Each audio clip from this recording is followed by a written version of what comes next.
স্মৃতির চিলেকোঠা গল্প বাসতে আড্ডাখানাতে আজ আপনারা শুনবেন নন্টে ফন্টের গল্প শিক্ষাগুরু কেলটু। একদিন নন্টে ফন্টে মজা করে গাড়িতে ঝুলে যাচ্ছিল। কেলটুকে দেখে ফন্টে বলল, কেলটু যাচ্ছে রে নন্টে, ও কেলটুদা দেখো আমরা কেমন মজা করে যাচ্ছি। এই থাম! কেলটু চেঁচিয়ে উঠল।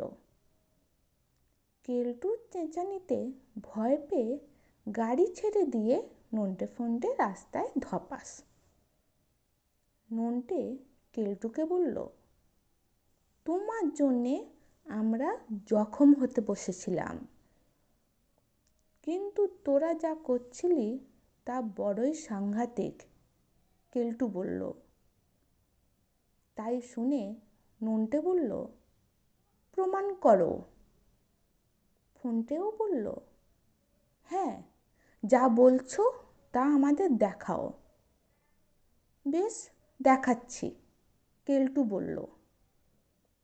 কেলটু একটা জলের ট্যাঙ্কার ধরে ঝুলে যেতে লাগলো।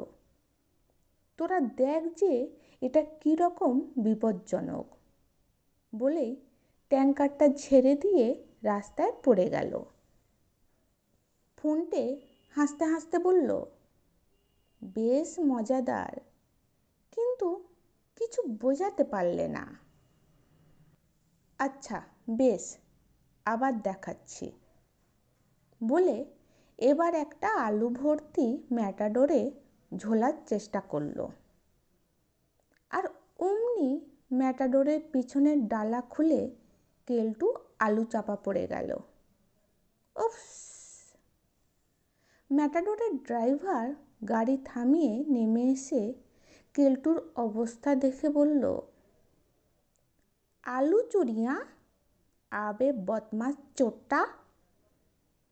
এদিকে নন্টে আলুর তলায় চাপা পড়া কেলটুকে তখনও বলল, এখনো কিন্তু ঠিক বুঝিনি কেলটুদা। সুতরাং কেলটুকে আবার চেষ্টা করতে হলো। এবারে একটা সিমেন্ট ঢালাইয়ের গাড়িতে চলল কেলটু।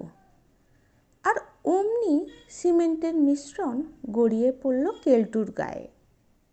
তাই দেখে ফন্টে বলল, এই মরেছে।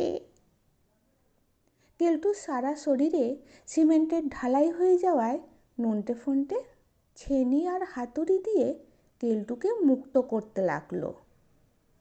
নন্টে বলল, সত্যি কেলটুদা, লরির পিছনে দেখছি খুবই বিপজ্জনক। আজকের গল্প যদি আপনাদের ভালো লেগে থাকে তাহলে অনেক অনেক লাইক করবেন, শেয়ার করবেন। আর এই ধরনের আরও নানান স্বাদের গল্প শুনতে চাইলে স্মৃতির চিলেকোঠা চ্যানেলটাকে সাবস্ক্রাইব করে আমাদের সঙ্গে থাকবেন। ভালো থাকবেন।